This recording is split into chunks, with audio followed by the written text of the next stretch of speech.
Dengar dah? Dengar? Saya tak dengar. Testing. Kau tak buka je? Oh, patut tak buka.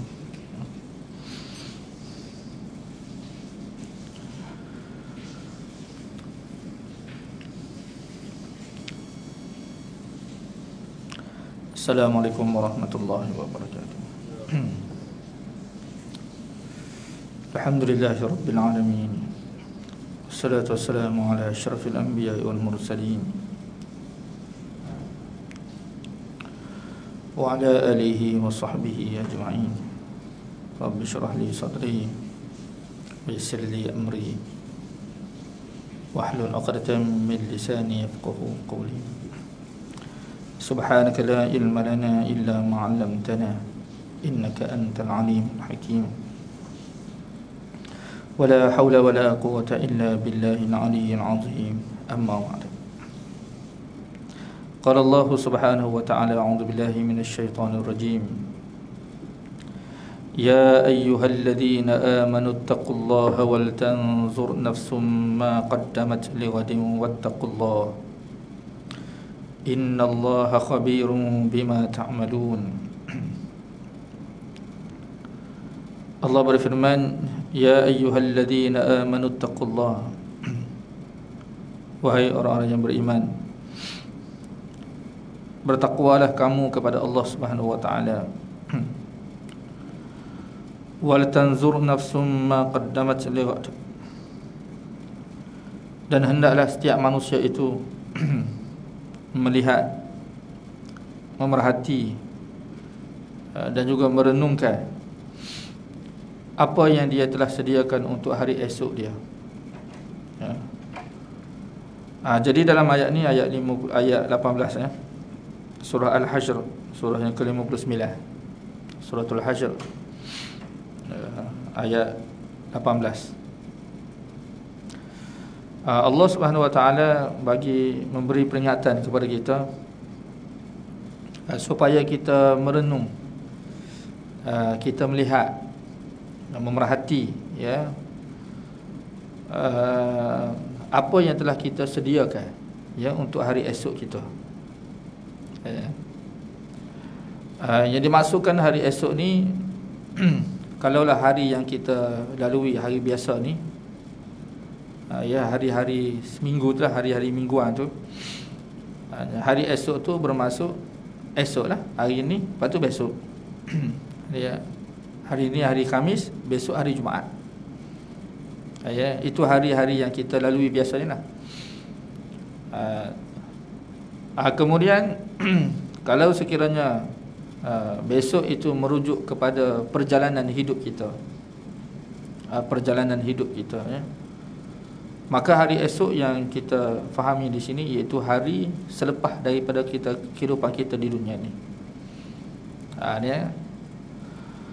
Di sini menunjukkan kepada kita bahawasanya kehidupan kita ni tidak terhenti hari ini sahaja. Maksudnya tidak terhenti untuk kehidupan kita di dunia semata-mata. Bahkan kehidupan kita di dunia ni bukanlah pengakhiran perjalanan hidup kita. Kita semua kena terima lah bahawasanya perjalanan hidup kita bukan terakhir ataupun bukan berakhir dengan kehidupan dunia ni. Dengan itu kita faham bahawasanya kalau apabila sampai ya tempoh ajal kita, kematian kita, kematian kita itu pengakhiran untuk kehidupan kita di dunia. Kalau kita kata kehidupan kita di dunia itu berakhir, itu betul lah. Tapi bukan bermaksud berakhirnya kehidupan kita di dunia ni maka berakhir perjalanan hidup kita. Tidak. Bahkan kalau kita perhati daripada hadis-hadis Rasulullah SAW, kita faham bahawasanya perjalanan hidup kita ini selepas daripada kehidupan dunia, kita akan masuk kehidupan yang lain lagi. Jadi nisbah kepada kehidupan selepas kehidupan dunia inilah Allah Subhanahu wa taala sebut esok. Kehidupan esok, kita kata kehidupan esok hari. Kalau kita kata hari ni hari Khamis, besok hari Jumaat.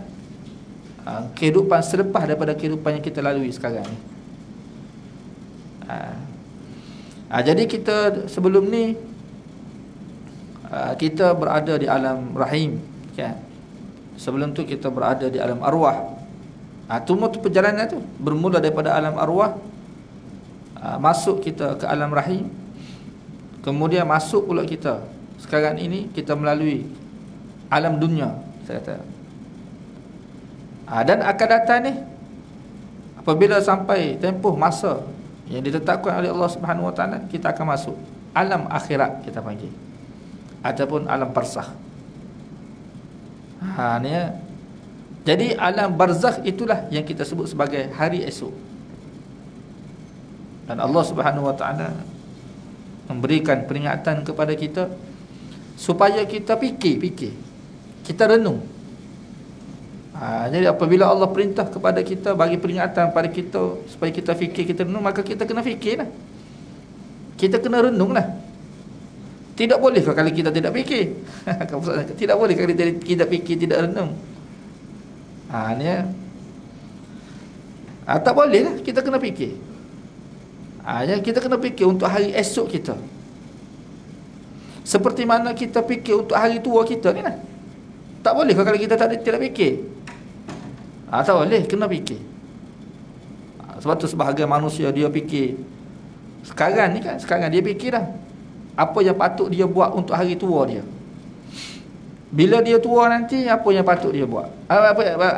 Apa yang patut, bukan bila tua nanti apa patut buat, tidak. Maksud apa yang patut dia buat sekarang ni untuk hari tua dia bila dia tua nanti. Sebab dia faham kehidupan setiap manusia ni, faham setiap manusia ni akan melalui umur yang tua. Sekiranya umur dia panjang lah, dia akan sampai umur tua, dia panggil arzalil umur, umur tua. Jadi apabila sampai kepada umur tersebut, jadi macam mana tu keadaan dia? Muda tu dia fikir dah. Sekarang ni dah, saya mungkin tuan-tuan pun sama juga kan, walaupun saya tidak tanya, mungkin sama dah, fikir dah. Sebab tu sebahagian manusia ni dia fikir dia nak kerja kerajaan tu, bukan kata apa pun kerja sebab ada patching, dia kata. Dia kerja kerajaan tu sebab nak pada patching. Dia kata biar tidak usah patching pun, tetapi adalah patchingnya. Maksudnya walaupun kita kata tua tu tak dapat kerja, tetapi ada patching. Sebahagian manusia lah dia fikir ya, penting kerja kerajaan tu. Ada jaminan lah. Kalau kita dengar orang kapur dulu kan, orang kapur tu dia kalau dengar kerja kerajaan tu, maka sukalah dianya, boleh lah nak buat menantunya. Kan?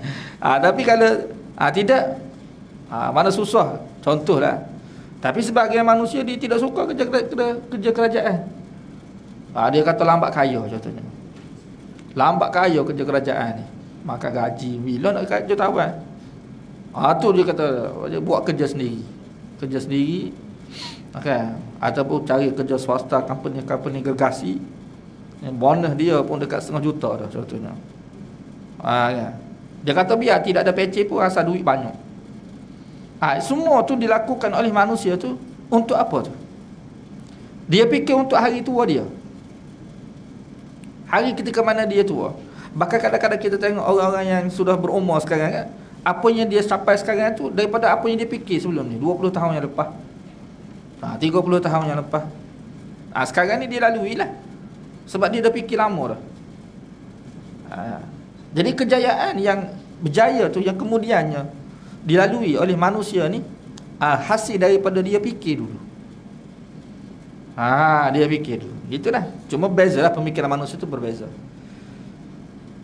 Oleh kerana penting kehidupan kita hari yang kemudiannya, maka Allah Subhanahu Wa Taala bagi peringatan kepada kita, kan, supaya kita renung, fikir apa yang telah kita sediakan untuk hari esok kita. Mana hari selepas kita tinggalkan dunia ni. Dia bukan hari tua. Allah Subhanahu Wa Taala bukan mengingatkan kita supaya kita fikir hari tua. Bukan. Fikir hari tua tu akal kita ya. Berdasarkan akal kita memang kita fikir hari tua lah. Tapi berdasarkan wahyu, Allah Ta'ala perintah kepada kita bukan fikir hari tua, fikir selepas daripada hari tua kita. Sebab selepas hari tua ni, dia tidak ada dah hari muda. Ya lepas tua, manusia ni lepas dia dah sampai umur yang sudah tua, dia tidak akan jadi muda dah.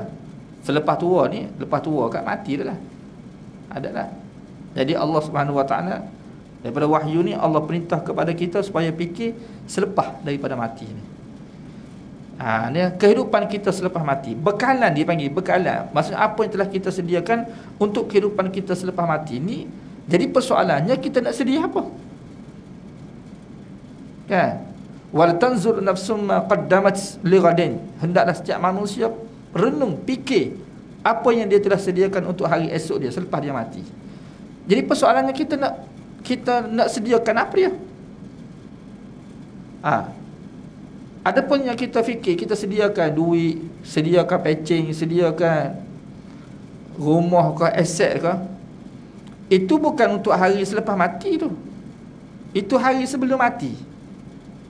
Banyak macam mana duit kita pun kan, kita kumpul daripada sekarang ni. Kan? Ada yang menyimpan duit untuk hari tua dia. Sekarang ni pun dia sudah simpan dah. Dia simpan 500 ke 800 ke sebulan. Saya pernah baca satu berita kan, seorang warga emas di scam berapa juta, 2.5 juta ke berapa, kena scam. Kena scam. Duit yang dia simpan daripada muda lagi. Mana macam mana boleh sampai tu berjuta-juta tu? Sebab dia simpan. Ya. Jadi simpanan kita, duit, dikata duit yang kita simpan, aset yang kita beli. Kadang-kadang manusia dia tak simpan duit, dia beli aset. Sama ya. Kan? Cuma aset yang dicairkan tak dicairkan tu pandai-pandai dia lah. Tapi aset tu ada. Dia beli aset tu dia untuk dia guna di hari tua. Walaupun duit tidak ada, tapi aset dia banyak. Ada manusia dia beli saham macam-macam lagi. Tapi semua ni terus sekalian bekalan untuk bila? Bekalan untuk hari ni juga dia panggil. Bekalan untuk hari ni. Yang Allah Subhanahu Wa Taala perintah kepada hamba untuk fikir bekalan esok. Bekalan esok, bukan bekalan hari ni. Ya. Jadi bekalan untuk hari esok inilah Allah Subhanahu Wa Taala mengutuskan nabi dan rasul kepada kita, memberi panduan kepada kita apa yang patut kita sediakan untuk hari esok kita. Ya, apa dia? Secara ringkas kita sudah faham, iaitu iman dan amal soleh. Iman dan amal soleh lah yang dimaksudkan dalam ayat ni. Bagaimana dengan iman kita? Bagaimana dengan amal soleh kita? Yang kita sediakan untuk hari esok. Sebab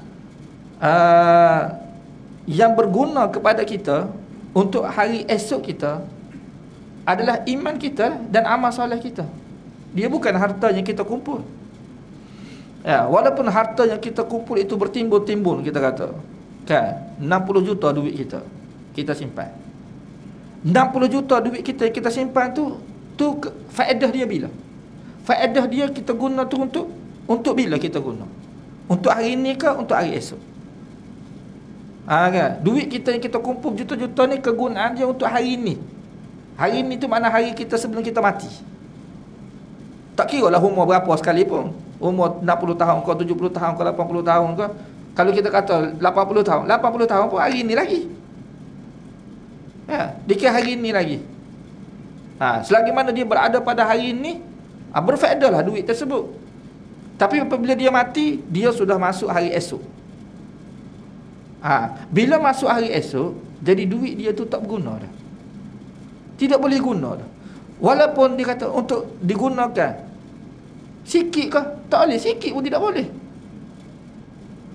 Katakanlah dahaga, dia dahaga kan, dia hari akhirat nanti dahaga.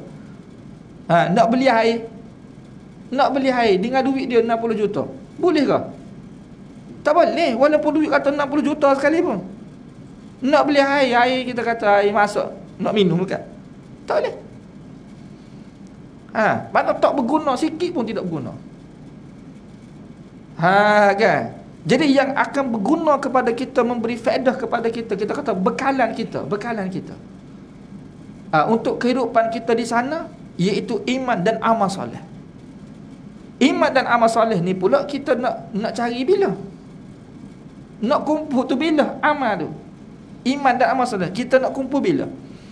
Di dunia ni sebelum kita mati, bukan di hari akhirat. Bukan selepas mati tu kita boleh cari iman, boleh cari amal. Tak, sebelum kita mati. Bila kita dah mati dah, berada pada hari esok bila kita berada pada hari esok, kita tak ada nak usaha dah. Iman kita tu tidak boleh berusaha. Walaupun ketika tu kita ada iman dah. Dan amal pun tidak berguna dah. Kalau kita usaha di sana pun tak berguna. Allah Ta'ala tidak akan terima dah amal kita. Jadi yang kita nak usaha ni sebelum kita mati. Dia panggil bekalan, istilah kita. Bekal. Bekalan ni kenapa? Kalau kita baca ayat 18 ni kan, Allah Subhanahu Wa Ta'ala sebut dengan jelas. Ya ayyuhallazina amanu taqullaha, wahai orang beriman, bertakwalah kamu kepada Allah. Wal tanzur nafsum ma qaddamat lighadin wattaqullah. Dan hendaklah setiap manusia ini melihat, ya, apa, memerhati, merenung apa yang dia telah sediakan untuk hari esok dia. Wattaqullah, dan bertakwalah kamu kepada Allah Subhanahu Wa Ta'ala. Jadi dalam ayat ni Allah Subhanahu Wa Ta'ala perintah kepada kita supaya kita renung kan apa yang telah kita sediakan untuk hari esok kita. Makna bekalan kita ni, bekalan tu apa maksud? Takwa lah. Sebab Allah sendiri pun sebut dalam ayat 8 ni takwa. Jadi takwa tu adalah bekalan untuk kita. Dan takwa itu apa maksud? Takwa ini dia merangkumi iman dan amal soleh secara ringkas. Iman dan amal soleh inilah yang akan menjadi bekalan untuk kehidupan kita di hari akhirat.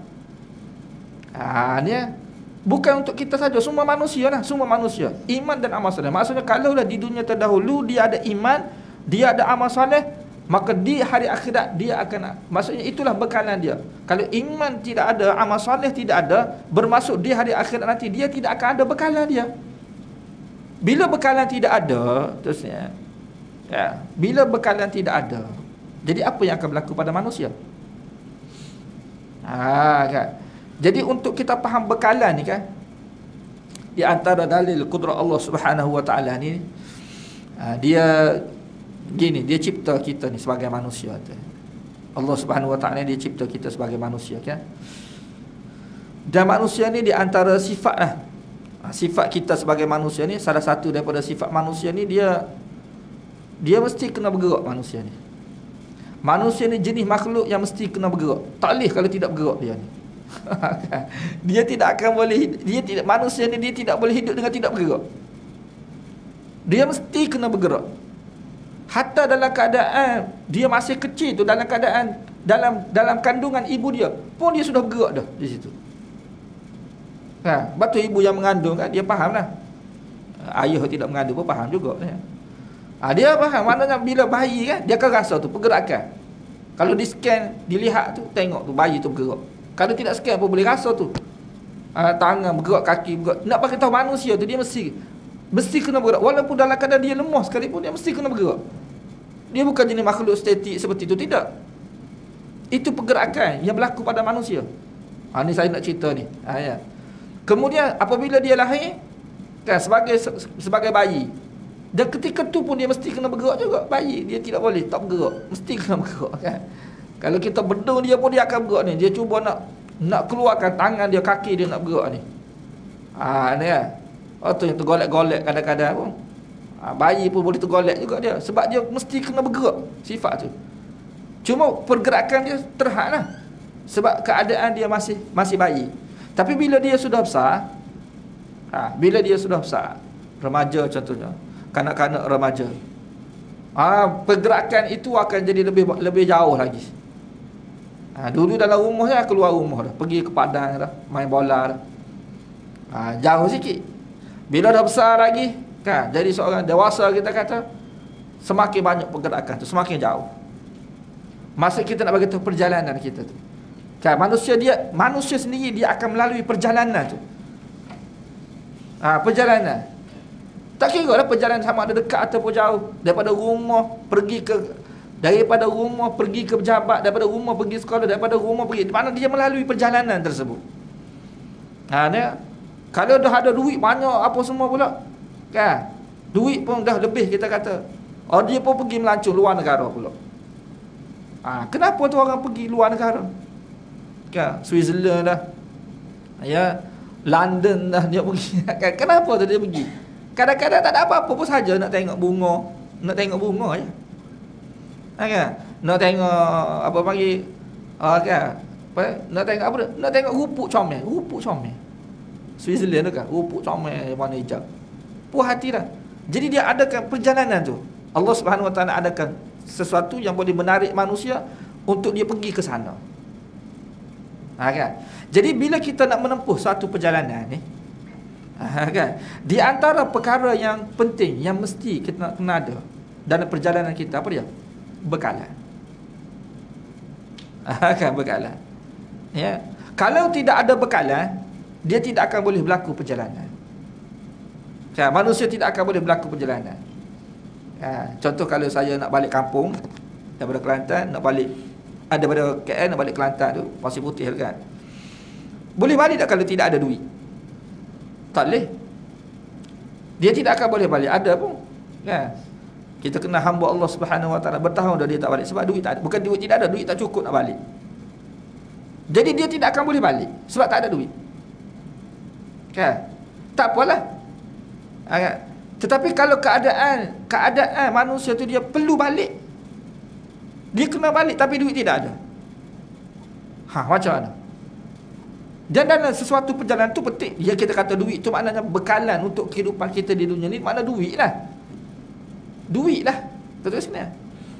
Duit ni adalah bekalan kita di dunia ni. Ya. Mana bekalan, apa saja bekalan kita di dunia, mana duit. Makanan, nak dapat makanan kena ada duit. Minuman dengan duit, pakaian dengan duit. Jadi kalau kita kata bekalan untuk kehidupan kita hari ini, duit. Semakin banyak duit, mana semakin banyak bekalan kita. Kan? Kalau duit tidak ada, susahlah. Dia tidak kira siapa dia tidak kira ustaz ke tidak ustaz ni. Dia ustaz pun perlu pada duit juga. Bukan kata orang biasa saja, tidak. Mana duit tu keperluan. Bekalan kita ni dalam perjalanan hidup kita yang kita nak lalui hari-hari ni kan. Jadi kalau ditanya kepada kita, kalau tidak ada duit, tak boleh. Jadi bekalan ni dia ada tiga jenis. Mana tiga golongan berkaitan dengan bekalan ni. Satu, golongan yang tidak ada bekalan. Kan? Yang kedua, bekalan cukup-cukup. Bekalan cukup-cukup. Golongan yang bekalan dia cukup-cukup, bekalan dia lebih tak boleh lah. Kan? Dan yang ketiga, bekalan dia lebih. Ya. Jadi kalau kita kata contohnya duit ada RM100, ya, nak balik ke Kelantan tu kita kata sekurang-kurangnya RM100. RM100 ni makna cukup-cukup dah. Cukup-cukup. Maknanya dengan minyak kita kata RM70, tu lah apa semua, RM30 cukup. Maknanya dengan ada duit 100 ni boleh dah nak sampai ke Kelantan. Kan? Tapi kalau tuan-tuan ada duit 100 nak balik Kelantan, boleh balik ke Kelantan? 100 yang ada. Tak balik. Walaupun boleh balik sekali pun. Sebab cukup-cukup. Dia sebenarnya cukup-cukup ni sebenarnya tidak cukup sebenarnya. Kan, walaupun kata cukup-cukup, mana nak sampai ke sana tu memang boleh dah. RM100 tu boleh sampai dah. Tetapi bila kita sampai kampung ni kan, balik kampung kan, sampai di sana kita kan, walaupun kita ada duit tu memang boleh balik Kelantan, tapi kita kan nak beli makanan, nak belanja mak mentua lah, nak belanja adik-beradik lah, nak beli tu, nak beli ni. Lepas tu macam mana? Dia dah sekurang-kurangnya 500, 600 kita kata. Makna sekurang-kurangnya 500. Mengambil kira tu tempat kita nak bermukim tu kan. Bukan dalam perjalanan tu semata-mata tu, tidak. Jadi di sini nak menunjukkan kepada kita bekalan kita ni bukan cukup-cukup, dia mesti kena lebih. Sama juga kalau kita nak pergi luar negara kan. Walaupun dalam package kita kata 6,000 boleh sampai London dah. Kan? Jadi kalau kita kata kita bayar 6,000 tu, bolehlah sampai Londonnya. Tapi kalau kita tak bawa duit kan, sekiranya tak berlaku apa-apa masalah, tak apalah. Kalau berlaku apa-apa masalah, immigration ke, dia apa semuanya, dia memaksa kita untuk kita guna duit ketika tu. Walaupun kita kata bekalan cukup dah, tapi ia jadi tidak cukup yang kemudiannya tu. Kan? Itu kita panggil cukup-cukup. Kalau golongan yang tidak cukup ni, maknanya memang dia tidak akan boleh berlaku lah perjalanan tersebut. Ya. Ni golongan ni kalau diajak pada dia tak boleh pergi lah. Jom kita pergi London, tak boleh pergi. Sebab apa? Tak cukup bekalan, tak cukup duit lah maknanya. Atau memang tak berlaku. Ni kita cerita ni yang berlaku tu. Mana kenapa cukup-cukup tu ada, cukup bekalan dia. Tapi sebenarnya bila kita fikir cukup bekalan, sebenarnya tidak cukup. Dia kena lebih. Bekalan dia mesti kena lebih maksudnya. Itu sifat bekalan. Kan di dunia ni. Oleh kerana manusia ni faham bekalan ni, makna bekalan ni, maka Allah Subhanahu Wa Taala pun cerita tentang bekalan dalam Quran, dalam ayat yang lain. Kan Allah Subhanahu Wa Taala sebut apa dia? Wa tazawwadu, berbekalah kamu. Fa inna khairaz zadi taqwa. Sesungguhnya sebaik-baik bekalan itu adalah takwa. Allah Ta'ala beritahu. Dia asalnya ayat yang saya baca ni dalam surah Baqarah lah. Ayat ni berkaitan dengan haji asalnya. Al-hajju ashurun ma'lumat. Faman farada fihinna al-hajja fala rafasa wala fusuqa wala jidala fil hajj. Wa ma taf'alu min khairin ya'lamuhu Allah. Wa tazawwadu fa inna khairaz zadi taqwa. Tu asalnya ayat tu. Berkaitan dengan haji. Sebab orang zaman dulu, tuan-tuan sekalian, bila haji sebelum kedatangan Islam lah, haji sebelum kedatangan Islam ni, orang-orang Arab daripada Yaman, Syria, daripada negara-negara luar ni lah, bila mereka nak pergi mengerjakan haji di Mekah tu, mereka memang tak bawa bekalan. Tak bawa bekalan. Mereka pergi begitu saja. Sebab mereka fikir haji ni nak menuju Allah Subhanahu Wa Taala. Bila nak menuju Allah Subhanahu Wa Taala, maka kita mesti kena tawakal pada Allah. Tawakal. Jadi mutawakkilun lah. Nahnu mutawakkilun. Kami ni orang yang bertawakal pada Allah Subhanahu Wa Taala. Nak menuju Allah Subhanahu Wa Taala, tak bawa. Orang Kelantan kata tak bawa gas kara. Selai sepinggan pergi begitu ya. Jadi bila sampai di sana, bila sampai di Mekah, dalam keadaan bekalan tidak ada ni, dan manusia ni dia perlu kepada makanan, minuman, pakaian apa semua. Nak buat ibadat pun perlu kepada makanan. Dan kita maklum haji ni ibadat yang berat. Ia bukan ibadat kalau kita kata puasa. Haji tu berat lagi. Mana antara ibadat yang paling berat sekali haji lah. Pekerjaan haji tu berat. Jadi bila mereka sampai di sana nak menyempurnakan, kita kata manasik haji tu, perbuatan, walaupun manasik haji mereka tu sesak pun, tak betul pun, tapi mereka nak buat lah. Perlu kepada tenaga, perlu kepada makanan untuk mereka makan. Jadi bekalan tidak ada. Apa yang berlaku? Mereka pun minta apa panggil? Minta makanan daripada manusia-manusia. Jadi asalnya mutawakkilun, jadi mutaakkilun pula. Mutaakkilun orang yang meminta-minta makan. Bagilah saya sikit makanan. Kan? Saya tak ada makanan, tengok orang lain makan, bagi saya. Lepas tu kalau orang tu tidak bagi, dia marah pula, kelekuk dia kata. Marah pula. Bila marah, mereka caci, mereka maki pula, bergaduh pula ke situ. Di situ timbul pula pergaduhan. Orang yang ada makanan tu jadi nak marah pula. Akhir sekali bergaduh. Sebab itulah Allah Subhanahu Wa Taala sebut dalam Quran, faman farada fihinnal hajja fala rafasa wala fusuqa wala jidal. Apabila kamu sudah berniat untuk mengerjakan haji, kan, maka ketika itu kamu tidak boleh lagi nak melakukan persetubuhan dan tidak boleh melakukan perbuatan dosa, serta tidak boleh bergaduh dalam mengerjakan haji. Jangan bergaduh. Kan? Kenapa? Sebab itu semua boleh merosakkan haji. Kan? Puncanya apa dia? Punca rosaknya hajinya, puncanya apa dia? Puncanya tidak ada bekalan lah. Tidak ada bekalan. Sebab itulah Allah Subhanahu Wa Taala berkata, wa tazawwadu, hendaklah kamu berbekal.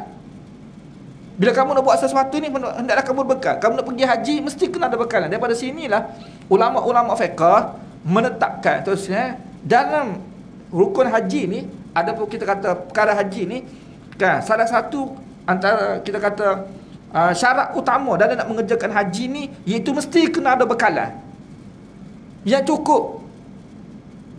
Kan, mesti kena ada bekalan yang cukup. Bukan cukup tu, melebihi. Itu maknanya. Kalau tidak ada bekalan, haji kita tidak akan jadi mabrur. Walaupun sah, tapi tidak mabrur. Dah boleh jadi tidak sah, tidak diterima oleh Allah Subhanahu Wa Taala. Sebab tu betul kena ada bekalan. Kenapa? Sebab kita nak mengerjakan haji tu kita kena pergi Mekah. Dia bukan boleh buat pekerjaan haji di Shah Alam, ni stadium Shah Alam tu. Bukan. Kita kena pergi ke Mekah, tanah haram sana. Dan ada tempoh musim dia tertentu, musim-musim tertentu, musim haji dia panggil. Kan? Bukan suka-suka kita nak buat bila. Dah. Jadi kita kena tinggal tu. Kena tinggal anak bini kita kata. Kalau kita kata suami isteri pergi, kena tinggal anak.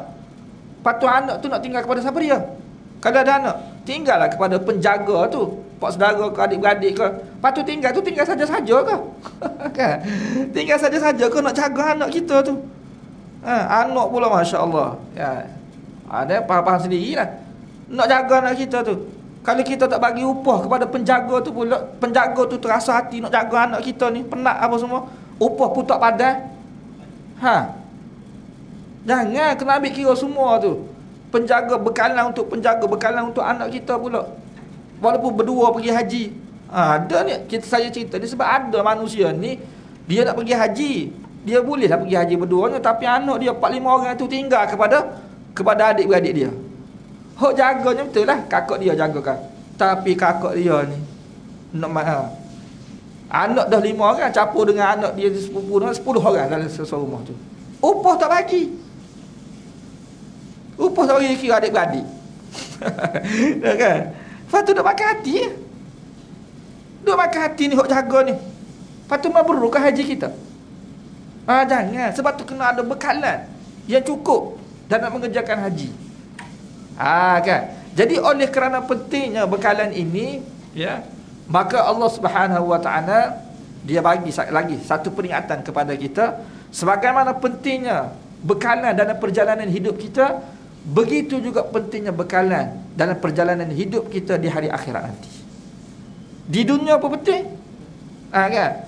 Jadi oleh kerana penting di dunia, faham dah, mana kita faham bekalan tu penting di dunia, maka kita juga perlu faham bekalan di hari akhirat pun penting juga. Kalau tidak ada bekalan di hari akhirat, susah. Sebagaimana kita susah kalau tidak ada bekalan di dunia ni. Cuma bezanya bekalan di dunia dan bekalan akhirat ni, bekalan dunia tu adalah duit. Bekalan akhirat itu adalah takwa. Sebab tu Allah Subhanahu Wa Taala sebut sebaik-baik bekalan itu adalah takwa. Kan? Takwa. Takwa ni makna iman dan amal soleh. Iman dan amal soleh. Jadi iman dan amal soleh kita ni, kan, Allah Subhanahu Wa Taala bagi tahu kepada kita supaya kita renung bagaimana dengan iman kita, bagaimana dengan amal soleh kita. Untuk kita bawa bekal ni di hari akhirat nanti. Supaya apabila kita ada bekalan ni, maka di kehidupan kita di hari akhirat kita akan jadi senang lah.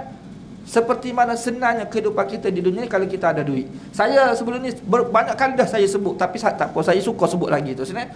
Kan? Kita kalau kita nak faham bekalan iman dan takwa ni di hari akhirat, kalau kita nak faham, sebab kadang-kadang di kalangan kita sebagai manusia ni kita pun tak faham macam mana iman dan amal soleh ini menjadi bekalan kepada kita. Kan? Kalau kita nak faham iman dan amal soleh sebagai bekalan kita, kita kena faham duit tu sendiri. Kan? Kita faham tak duit? Kita faham duit kan? Duit tu penting. Kita faham duit tu sebagai bekalan kita, duit penting. Sehingga budak-budak pun faham pasal duit ni. Orang yang tidak sekolah pun, pak saudara kita, dia sekolah setakat darjah 3 je. Dia tak pandai baca, tapi duit dia faham. Bab duit dia tahu. Dia tahu kira duit ni. Dia nak bagi tahu kita fahamnya duit ni sebagai bekalan untuk kehidupan kita di dunia. Jadi Allah Subhanahu Wa Taala bagi peringatan kepada kita di hari akhirat, duit tu tidak berguna dah kepada kita. Yang berguna adalah iman dan amal soleh. Yang mana iman dan amal soleh di dunia tu kita rasa tidak berguna. Kita memang pun iman dan amal soleh di dunia ni memang tak berguna pun. Tak penting pun. Kata tak berguna. Tak berguna dan tak penting pun untuk kehidupan kita di dunia ni. Tak penting. Maksudnya dengan iman kita, dengan amal soleh kita, kan, tidak pun memberi kesenangan kepada kita untuk kehidupan dunia ni. Sebab tu orang kafir, mana ada iman, mana ada amal soleh? Tak ada. Langsung tidak ada iman, langsung tidak ada amal soleh. Tapi mereka hidup senang di dunia. Jadi kesenangan mereka bukan berkait dengan iman dan amal soleh. kesenangan mereka tu kerana mereka ada duit. Jadi duit tu berguna, iman tidak berguna. Betul orang kafir tidak minat dia iman. Kita duk kerja iman amal soleh, iman soleh. Mereka mana ada kerja? Kan? Tak apalah orang kafir, kadang-kadang orang Islam sendiri pun tak faham juga. Orang Islam sendiri pun tak faham. Betul orang Islam pun dia tak minat. Tak minat tu iman dan amal soleh tu, tak minat. Yang dia minat adalah duit. Kalau sebut duit, memang bersungguh lah. Kan? Ni pun kalau tuan-tuan sediakan RM50 untuk seorang Jumaat datang masjid, penuh saya. Cuba sediakan, pihak surau sediakan. Kan? Siapa yang datang surau ni dapat RM50 seorang. Tinggal dia. Apa baik kita kata makan lunch hour tu kan. Tinggal, cuba buat. Duit banyak kan? Duit banyak kan? Duit banyak, cuba buat. Bagi setiap orang RM50 seorang. Penuh. Tapi dah Nabi SAW kata dapat 27 kali ganda solat ni kan. Solat jemaah 27 kali ganda pahala. Kan? Pahala. Jadi kita ni yang faham, tak apalah kita pergi. Yang tak faham, saya tak dapat pahala, tak dapat apa pun. Patutnya pergi tu dapat pahala kan. Pahala awak dapat 27 pahala. Patut nak buat apa? Boleh beli nasi biryani ke? Boleh beli kau burger kau sebiji, roti cana kau, mutabak kau kita kata bulan puasa ni dengan pahala. Tak boleh. Nak bagi tahu kepada kita tak bergunanya pahala di dunia ni. Tuan-tuan sekalian, tak bergunanya pahala di dunia ni, sikit pun tak berguna. Nak bagi tahu. Dari sudut kegunaan di dunia tak, memang tak guna pun. Kalau kita baca Quran ni kan, baca Quran 30 juzuk. Kan? Ataupun satu juzuk kita baca, berapa banyak pahala? Tak terhitung banyaknya pahala dapat. Lepas tu, pahala tu nak buat apa? Boleh bayar bil ke? Boleh bayar bil api ke? Boleh bayar asuran kereta ke? Boleh bayar asuran rumah ke? Boleh ke? Tak boleh. Tak payah bayar semua tu nak beli coklat gula-gula sebiji. Boleh ke? Sebiji saya nak gula-gula sebiji. Kan? Nak bayar dengan apa? 30 juzuk Quran. 30 juzuk Quran. Saya baca Quran 30 juzuk. Banyak pahala. Nabi sebut dalam hadis satu huruf 10 hasanah tu kan. Itu bukan satu juzuk tu, satu huruf. Lepas tu dah kalau 30 juzuk baca Quran. Kita nak boleh beli rumah ke? Boleh. Gula-gula sebiji pun tidak boleh. Roti canai sebiji pun tak boleh nak beli. Nak bagi tahu kepada kita pahala ni yang Allah sediakan daripada amal soleh di dunia ni kan. Orang kata sikit habuk pun tak berguna. Batu manusia tak minat. Kita cerita pasal pahala tak ada minat.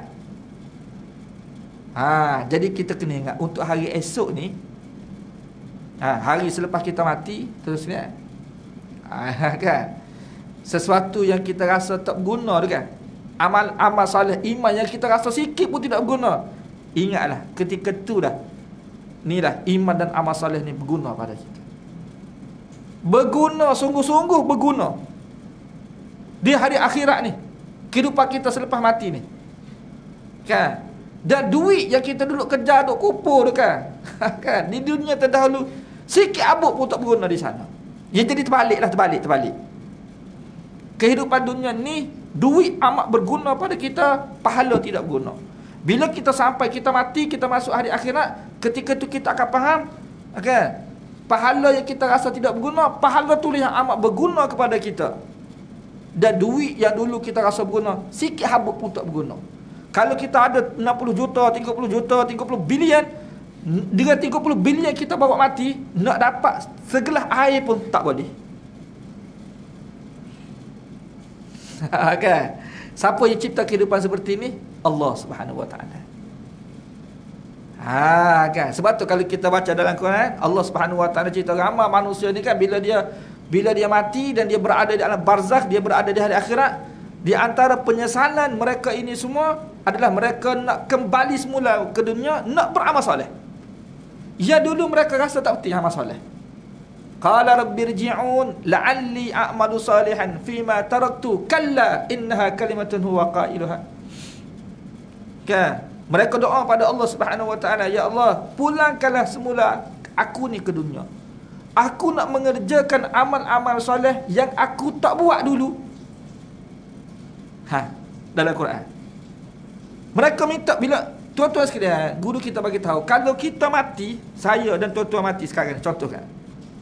Boleh jadi kita pun sebut seperti ini juga. Boleh jadi saya dan kita semua pun akan sebut doa ini juga. Contoh kalau saya mati hari ini, boleh jadi saya doa, ya Allah tolong ampunlah aku semula ke dunia, aku nak beramal soleh. Zaman aku tak buat dulu. Kenapa kita tak buat? Kenapa kita tak buat, tuan-tuan? Sebab kita rasa tak penting untuk kita buat. Sebab tak buat apa tak ada apa-apa. Kan. Ni peringatan Allah Subhanahu wa taala berikan kepada kita. Dalam ayat yang lain Allah Subhanahu wa taala sebut, Rabbana absarna wa sami'na farji'na na'mal salihan inna muqinun. Ya Allah, ya Tuhan kami, jelas dah apa yang telah kami tengok sekarang ni. Nampak dengan jelas dah. Jelas dah. Dulu tidak jelas kan, bila ketika mana dia berada di dunia tak jelas. Akhirat yang Nabi SAW cerita tu tak jelas. Bila dia mati jelas, nampak sendirilah dengan mata kasar dia. Wasami'na, dan jelas dah apa yang kami dengar dulu di dunia. Di dunia dulu kan kita dengar akhirat, dengar tu biasa je. Kan? Biasa je. Sebab apa? Sebab tak nampak. Sebab tak nampak kan? Sebab akhirat ni Allah Subhanahu wa taala cerita dalam Quran kan, hari yang mengerikan, hari yang menakutkan, hari gini-gini kan. Iyalah kita faham hari tu, tapi kita tak berasa apa pun. Tak berasa apa pun kan. Relax je, sama je rasa. Contoh kan. Tapi bila kita berada di hari akhirat, ketika tu baru kita akan faham apa yang kita dengar dulu jelas dah. Maka ketika itu farji'na na'mal salihan inna muqinun. Ya Allah, pulangkanlah semula kami ke dunia, kami nak mengerjakan amal-amal yang soleh. Pada ketika itu mereka minta kepada Allah nak kembali semula ke dunia, nak mengerjakan amal soleh. Kenapa? Sebab ketika itu manusia mula memahami pentingnya amal soleh. Jadi memahami pentingnya amal soleh selepas mati itu tidak memberi apa-apa faedah. Yang Allah Subhanahu wa taala bagi peringatan kepada kita supaya kita semua sedar pentingnya iman dan amal soleh sebelum kita mati. Sekarang ni kita kena sedar dah. Kita semua manusia ni, dan perkara ni kita kena bagi tahu kepada semua manusia supaya manusia sedar sebelum dia mati, dia masuk hari esok ni, dia maksudnya penting untuk dia sediakan bagi dia ni iman dan amal soleh dia sebanyak mungkin, bukan cukup-cukup, tidak. Kenapa saya kata sebanyak mungkin iman dan amal soleh ni? Terus sekalian, sebab Nabi SAW ada cerita kepada kita ni. Dia golongan yang mana manusia ni dah bawa dah yang pahala-pahala dia, tetapi kemudiannya pahala tu dibahagikan kepada orang lain. Dalam hadis muflis dia panggil. Ada satu hadis Nabi SAW, ulama sebut sebagai hadis muflis. Maksudnya hadis yang menceritakan tentang golongan muflis. Bukannya tidak ada bekalan. Bekalan dia sudah ada dah. Kan? Tetapi bila dia berikan kepada orang lain itu pahala dia kerana dia menzalimi manusia kan. Dia mengumpat ke, dia mencaci ke, dia mencuri ke. Jadi di hari akhirat kita akan bayar semua tu. Bayar semua tu dosa-dosa yang kita buat, tapi tidak bayar dengan duit. Di dunia tak apalah kesalahan kita tu kita bayar dengan duit. Ya, kita langgar lampu merah bayar dengan duit. Kan? Langgar tu bayar dengan duit, bayar 2,000, 3,000 bayar dengan duit. Akhirat dia bukan bayar dengan duit. Dia bayar dengan pahala. Yang kemudiannya Nabi SAW sebut, fa in faniyat hasanatu, sekiranya pahala kebaikan dia tu habis. Nabi sebut sekiranya habis, bermaksud pahala tu boleh jadi habis. Fa in faniyat hasanatu qabla an yaqda ma alaih, sebelum selesai perhitungan Allah ke atas diri dia, ukhidha min khatayahum, akan diambil dosa-dosa manusia itu lalu diberikan kepada dia, lalu dia tu dicampakkan ke dalam neraka Jahannam. Mana masuk neraka? Kenapa? Sebab pahala dia tu cukup-cukup. Kan kita kata tidak lebih. Kalau lebih, contohnya kita kata kita bawa pahala 3 juta. Kita bayar ni, kesilapan kita dosa-dosa berkaitan dengan manusia kita bayar. Jadi kita bawa 3 juta, kita bayar 1 juta. Walaupun banyak tu 1 juta, tapi kita masih ada baki lagi. Ni Nabi sebut ni maknanya pahala dia tu habis. Kemudian ditambah pula dosa orang lain. Akhir sekali binasa. Nak menunjukkan kepada kita penting bekalan kita ni. Kena lebih lah, seperti mana perjalanan hidup kita di dunia ni lah. Kalau kita nak menempuh perjalanan, dia mesti kena lebih bekalan tersebut. Kan? Kalau kita ada 100, jangan balik Kelantan. Akan menyusahkan. Kalau tidak ada apa-apa, okey. Contohnya perjalanan kita clear kan. Tapi kalau dah tayar bocor tengah jalan, tayar bocor tengah jalan, minyak habis ke apa semua, sesak ke apa semua, macam-macam lagi perjalanan tu, dengan 100 tak cukup. Bila tidak cukup, maka menyusahkan kita sendiri, susah, dan kita menyusahkan orang lain pula. Kan? Di hari akhirat tidak gitu. Di hari akhirat kita sendiri susah, dan kita tidak akan, dan kita, orang lain tidak boleh tolong kita. Orang lain pun kita susah, dan atas kesalahan kita ni orang lain tidak boleh tolong kita. Di dunia tak apalah, ada orang boleh tolong kita, tapi di hari akhirat tidak ada orang boleh tolong kita. Allah Subhanahu Wa Taala sebut dalam Quran. Memang susah sungguhlah. Bila kita susah dan tidak ada orang boleh tolong kita ni, keadaan kita betul-betul susah. Kalau sekiranya bekalan itu tidak cukup, tidak lebih. Oleh kerana itulah di antara peringatan yang Allah Ta'ala berikan kepada kita di dunia ni, supaya kita sediakan bekalan kita sungguh-sungguh, sebelum kita semua ni berada pada hari esok hari. Hari esok dia panggil, hari esok kan. Ya, wal tanzur nafsum ma qaddamat liwadin, hendaklah setiap manusia itu memerhati, merenung apa yang dia telah sediakan untuk hari esok dia. Dan kita perlu faham, bekalan itu mesti kena sebanyak mungkin. Iman kita dan amal kita. Iman tu maksudnya dari sudut iman kita tu biar semakin kuat, kan? Dan amal kita pun sebanyak mungkin amal kita tu. Banyak mungkin. Banyak mana? Sebanyak mungkin. Sebab kita tidak tahu apa yang akan berlaku di hari akhirat nanti. Jadi untuk menjadikan di antara salah satu pemurahnya, sifat pemurahnya Allah Subhanahu Wa Taala, baiknya Allah Subhanahu Wa Taala kepada hamba dia ini, dia memberikan peluang kepada kita untuk kita memperbanyakkan pahala kita ni, iaitu dengan Allah memberikan bulan Ramadan kepada kita. Allah menganugerahkan bulan Ramadan kepada kita ni. Salah satu daripada kelebihan bulan Ramadan ini, Allah Subhanahu Wa Taala mengganda-gandakan amalan kita tu, pahala kita tu. Walaupun amalan yang kita buat tu sikit, tapi pahala dia tu banyak tu. Seperti mana Nabi sebutkan, amalan fardu yang kita kerjakan dalam bulan Ramadan seperti mana solat fardu kan. Siapa yang kerjakan amalan fardu, Allah Subhanahu Wa Taala gandakan 70 kali ganda. Seperti dia mengerjakan 70 kali tu solat fardu. Contoh kita solat Zuhur kan, pahala kita dapat solat Zuhur tu seperti mana kita bersolat 70 kali. Kalau dalam bulan lain kerana kita solat 70 kali barulah menyamai solat kita kerjakan pada bulan Ramadan itu. Itu di antara rahmat Allah Subhanahu Wa Taala. Allah nak memberikan pahala yang banyak kepada kita ni. Jadi kita jadikanlah Ramadan pada tahun ini tuan sebagai satu peluang untuk kita mengerjakan sebanyak mungkin, mengauk sebanyak mungkin, kita kata bekalan kita untuk kehidupan kita di hari esok, di hari akhirat nanti insya-Allah. Ya, kita doa pada Allah Subhanahu Wa Taala supaya Allah permudahkan urusan kita semua insya-Allah, urusan saya dan tutus sekalian. Dan rasanya sekadar sebagai tazkirah Ramadan ya pada hari ini insya-Allah, mudah-mudahan kita dapat mengambil faedah pengajaran insya-Allah.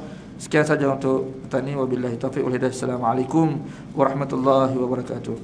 Alhamdulillahirabbil alamin, wassalatu wassalamu ala asyrafil anbiya'i wal mursalin wa ala alihi wa sahbihi ajma'in. Allahumma faqihna fid din wa 'allimna at-ta'wil wa hdina ila sawa'is sabil. Rabbana atina fid dunya hasanah wa fil akhirati hasanah wa qina adzabannar. Walhamdulillahirabbil alamin.